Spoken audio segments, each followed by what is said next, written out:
Bienvenido, bienvenida a una nueva temporada. Soy Sanuka y esto es Tu presencia es tu poder.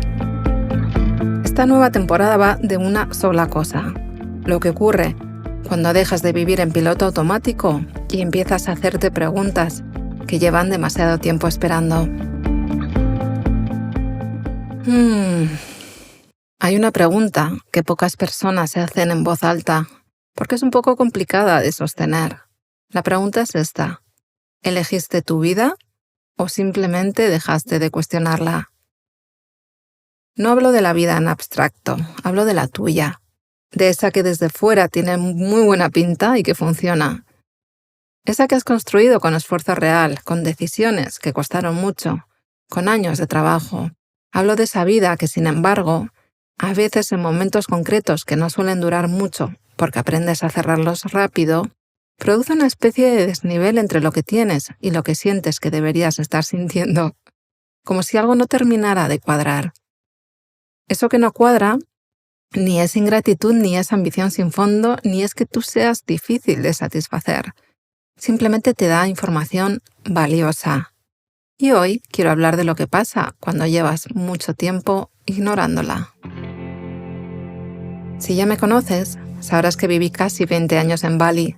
Y durante mucho tiempo, cuando me preguntaban por qué seguía allí, tenía respuestas buenísimas. Hablaba de la libertad, del ritmo distinto, de haber construido algo desde cero en un lugar que no era el mío, de una vida sin horarios ni estructuras impuestas. Hablaba de autenticidad y de haber elegido algo que la mayoría no se atreve a elegir. Y todo eso era real, pero había algo que no me decía y que tardé demasiado tiempo en ver con claridad: que Bali también era la anestesia más potente que había experimentado nunca. A ver, en Bali la vida es fácil. No fácil en el sentido de simple o superficial, fácil en el sentido de que todo fluye. Allí todo está dispuesto para que estés bien, para que el cuerpo esté satisfecho, para que los sentidos tengan siempre algo hermoso donde posarse. La comida es extraordinaria. Los amaneceres y atardeceres son exactamente como te los imaginas. Los tratamientos y los spas, el verano eterno, la cadencia del lugar, todo funciona como un sistema muy preciso para que nunca estés del todo incómoda. Y cuando nunca estás del todo incómoda, nunca tienes que preguntarte nada de fondo. Eso es la anestesia. No el dolor, sino la ausencia de dolor. Y hay algo en la ausencia prolongada de dolor que empieza a parecerse mucho, desde dentro, a estar bien, cuando en realidad lo que ha pasado es que has dejado de escuchar.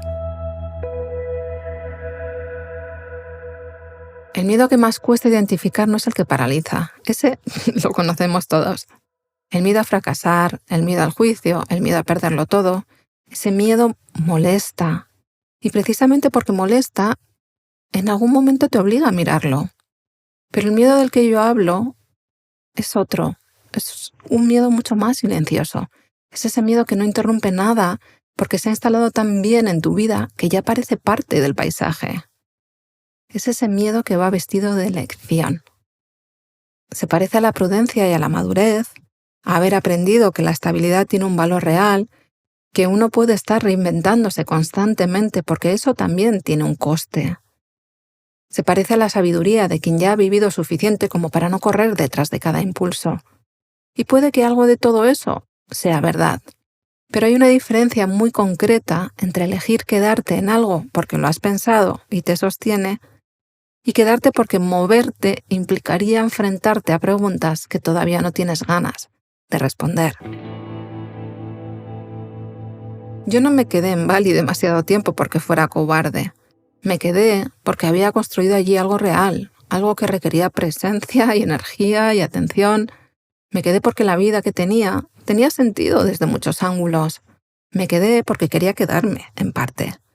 Pero también me quedé porque irme implicaba hacerme preguntas sobre quién era yo fuera de ese contexto, sobre qué quedaba de mí cuando quitabas la isla, mi negocio, la identidad construida en 20 años de vida no convencional, sobre si lo que había construido era una vida o era una respuesta muy elaborada a algo que nunca terminé de resolver. Esas preguntas eran incómodas, muy incómodas. Y créeme, Bali es muy buena anestesiando la incomodidad. No necesitas haber vivido en ninguna isla para reconocer esto. Tu Bali puede tener muchas formas. Puede ser un trabajo que ya no te reta, pero paga muy bien y tiene un estatus que te costó años construir. Puede ser una ciudad donde llevas tanto tiempo que ya no recuerdas si la elegiste o simplemente te quedaste allí.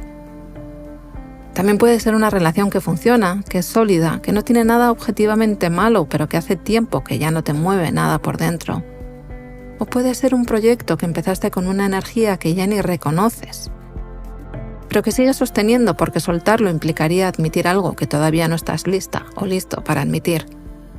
Puede ser incluso una identidad, una forma de presentarte al mundo que un día fue completamente tuya y que ahora llevas más por inercia que por convicción.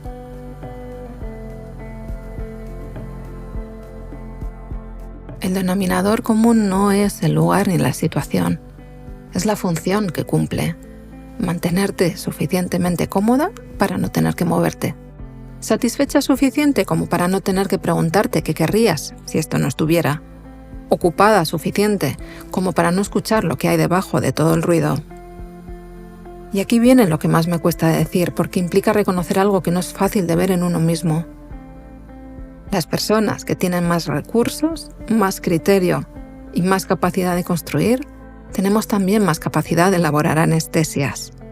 ¿Por qué? Porque podemos permitírnoslas. Un Bali de lujo no parece una trampa, parece una vida súper bien vivida, y eso es exactamente lo que la hace tan difícil de cuestionar. Hay un momento, siempre hay un momento. Puede ser en una conversación donde de repente escuchas tu propia voz diciendo algo que ya no crees del todo. Puede ser mirando a alguien que está haciendo algo que tú querías hacer y sintiendo algo que no es exactamente envidia, sino algo más parecido al reconocimiento. Puede ser despertándote un martes cualquiera sin ninguna razón aparente, con una claridad incómoda, sobre algo que llevas tiempo sabiendo y eligiendo no saber. Y en ese momento tienes dos opciones. La primera es cerrar. Tú vuelves al ritmo, te ocupas de algo urgente, te dices que no es el momento, que tienes demasiado en marcha, que ya habrá tiempo para estas reflexiones cuando las cosas estén más asentadas. Y sí, la anestesia vuelve a hacer su trabajo y el momento pasa y la vida sigue exactamente igual. La segunda es quedarte ahí un poco más. Ahí, en lo incómodo, en lo no resuelto, en la duda. Parar para no cerrar lo que acaba de abrirse. Y como puedes estar imaginando, la segunda opción es la más difícil, porque requiere tolerar una incomodidad para la que nadie te ha entrenado. Vivimos en un mundo que premia la resolución rápida, la claridad inmediata, la capacidad de procesar y de seguir. Quedarte en la pregunta sin respuesta, sostener la tensión sin cerrarla, eso no tiene ningún reconocimiento externo. Pero eso es lo único que termina cambiando algo de verdad. No voy a decirte que al otro lado de la incomodidad esté la libertad, ni de coña. Esto es demasiado limpio y demasiado rápido y no se corresponde con lo que yo encontré. La verdad es que lo que hay al otro lado es más trabajo. Pero hay algo que sí es verdad. Cuando dejas de usar energía en mantener la anestesia, esa energía queda libre para otra cosa. Y esa energía es considerable, porque mantener una vida que ya no es del todo tuya requiere mucho. Requiere la tensión constante de sostener dos versiones de ti misma simultáneamente, la que funciona y la que sabe que algo no cuadra. Y eso es agotador. Cuando esa tensión desaparece, no porque hayas resuelto todo, sino porque hayas dejado de negarla, algo ya se empieza a liberar ahí. Y entonces puedes empezar a construir desde lo que realmente quieres, lo que realmente piensas y lo que realmente quieres decir. Eso precisamente es lo que me interesa explorar en esta nueva temporada del podcast. No cómo ser más libre en abstracto, sino qué pasa específicamente cuando dejas de construir tu vida alrededor de lo que te anestesia y empiezas a construirla alrededor de lo que te despierta.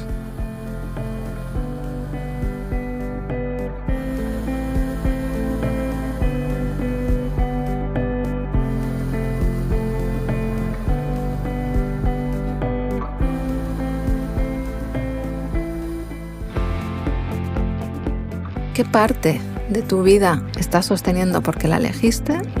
¿Y qué parte estás sosteniendo porque moverte implicaría una conversación contigo misma que todavía no has tenido?